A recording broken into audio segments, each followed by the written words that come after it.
Welcome. Today I'm with ASUS ROG Phone 5S and we are going to check if this device comes with USB cable in the box.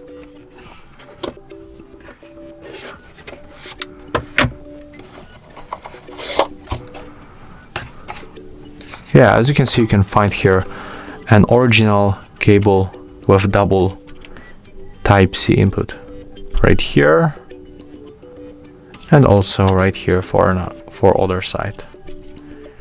It's here, as you can see.